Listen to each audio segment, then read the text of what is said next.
Director Sir and esteemed faculty colleagues. I feel honored to welcome you all to the second Faculty Development Program on Research, Methodology and Data Analysis through SPSS. This two-day FDP would be a great learning experience for all of us. We've invited three eminent resource persons, namely Dr. Joydeep Mitra, Dr. N.P. Singh and Dr. Deepak Chawla. All of them are the stalwarts in managerial research and are always highly sought after for training by the institutions as well as individuals alike. And we are very thankful to the research team of the institute to have planned this very relevant workshop at the very opportune time. So without taking any more time, I request Dr. Rajesh Sharma to introduce our honorable resource person for the first session. And in the meanwhile, I request Director Sir Dr. Rajiv Thakur to kindly welcome our guest with flowers.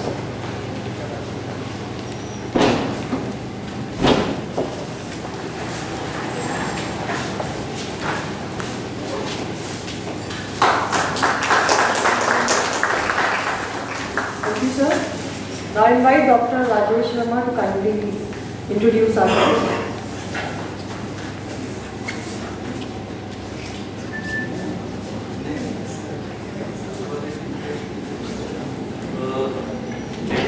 Very good morning to all of you.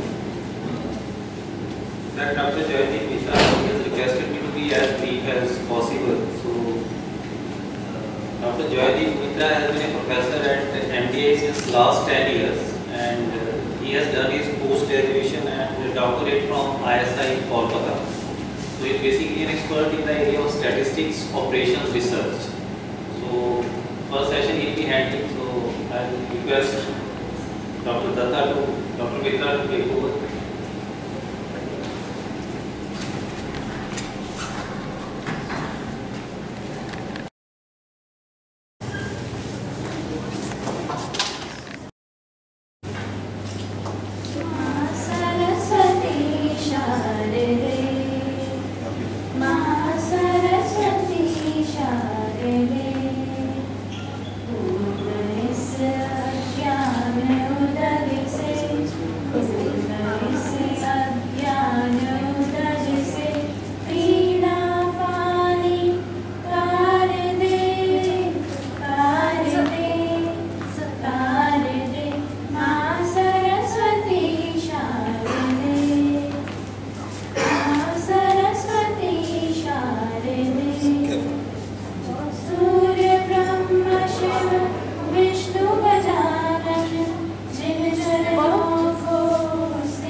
Good morning, everybody, and a very warm welcome to this two-day workshop, which is on a very relevant topic, that is research methodology and data analysis through SPSS.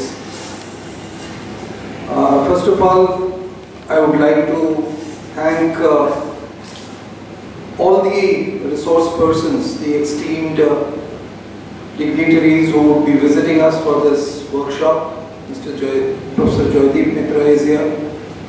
We will have Dr. Singh, and then we will have Dr. Deepak Chawla tomorrow. On behalf of Jaipuria, we would like to pay our gratitude to all of you for your time and for your consent to be here.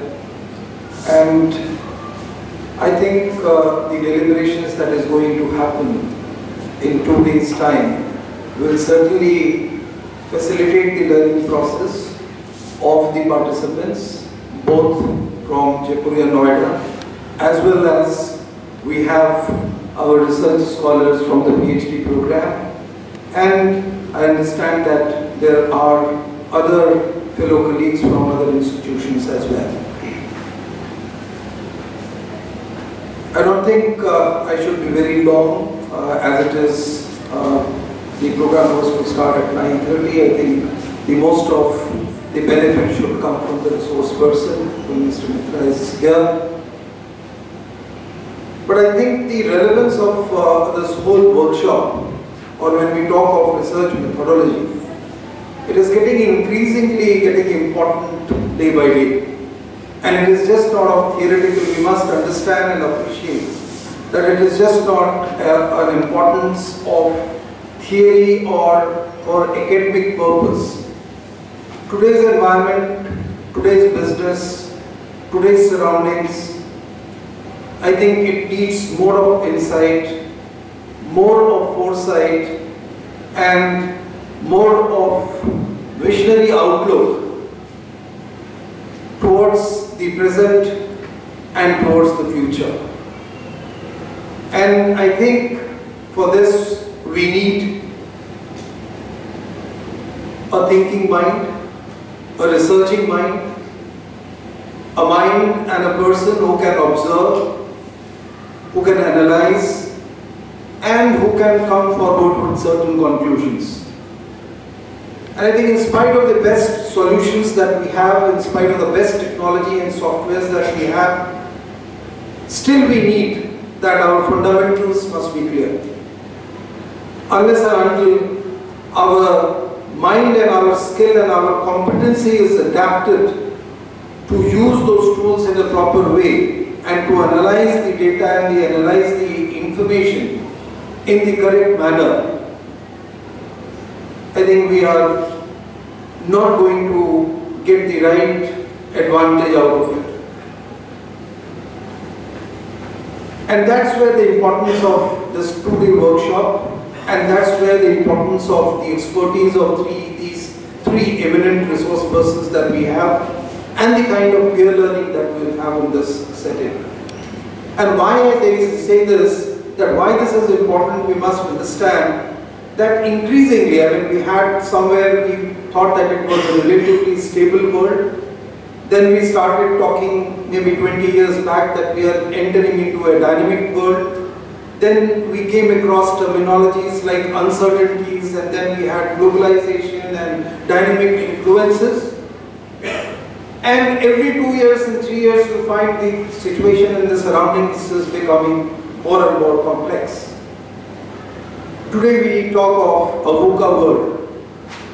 I'm sure all of us are aware of this terminology where we talk of that it is just not uncertain. It is a composite whole. It is such a complex that you have, it is vulnerable, it is volatile, it is uncertain, it is complex, and it is ambiguous. And all these four phenomena attributed to environment makes it our task challenging. The task of the managers, of the government, of the people, everywhere it is becoming so complex. At more fundamental level, on one hand, you will have, I mean, we have been talking about and hearing about that we have social influences, economical influences, technological influences, behavioral influences. But then really when we look at the developments around, that on one hand you have, you can see that you have spiritualism affecting the society, on the other hand you have terrorism at the same time affecting the society. On one hand, just 2 days back you find that a 104-year-old couple voting and exercising their democratic rights, and on the other hand you have a Gen Y 18-year-old generation who is also voting and looking very enthusiastic about participation. You have no more a generation or a section of society who is today silent. Everyone is vocal, everyone is informed, and you have more and more people and more section of society coming up and generations coming up who wants to use their right, who wants to be a part in the decision making. And look at the implications. I mean, last 1 decade one has been talking about that, okay, when there are these superstores and the organized retailers would come, what will happen to the unorganized sector? What will happen to the kirana sector? And it is not very far. And today when we read, we are not talking about the threats of the kirana walas. Today we are talking about the threats, what is happening to these organized sector, these big retailers and superstores like Amway, like Walmart or the big bazaars of India. So this is the kind of changes which is happening in the society. And unless and until we have that acumen and ability to understand these changes, analyze these changes, reach to certain inferences, we cannot have a good and effective decision making. So my only submission is that the participants or all of us today should not take it just as a purely academic or a theoretical exercise helping you to either meet one of your immediate goals, which could be your teaching, which could be your completing your PhD or writing a research paper. I think we should be guided by a larger goal and a larger objective, that how does it add to my competency and skills of my decision making, of my perspective, of my insight in years to come. Today, if I regret, in spite of being one of the world's best institutions, Delhi School of Economics, and caught between Delhi School of Economics and the civil services examinations and interviews, of course, I spoiled my Delhi School of Economics. And one thing I regret even today is that despite having Nagar Sahib or K. Krishna or TCA, the world-renowned economists and econometrics, today, I could not master this art of research and econometrics. Perhaps that would have been an asset I would have carried. And as I move along in my career, I find that the importance of these tools, these subjects, these concepts are increasingly getting important, either in business or in society or whichever realms of life you see. So with this little thought and my own experience, I welcome you once again, and I would urge that you should all take the maximum benefit of this 2-day workshop, especially when you have such eminent resource persons with us. I think many of the participants are on the way. I wish to welcome them all, and I would also like to thank my co-colleagues, Dr. Shalini Srivastava and the entire research committee for organizing this event together, and I think I wish this event a great success. Thank you.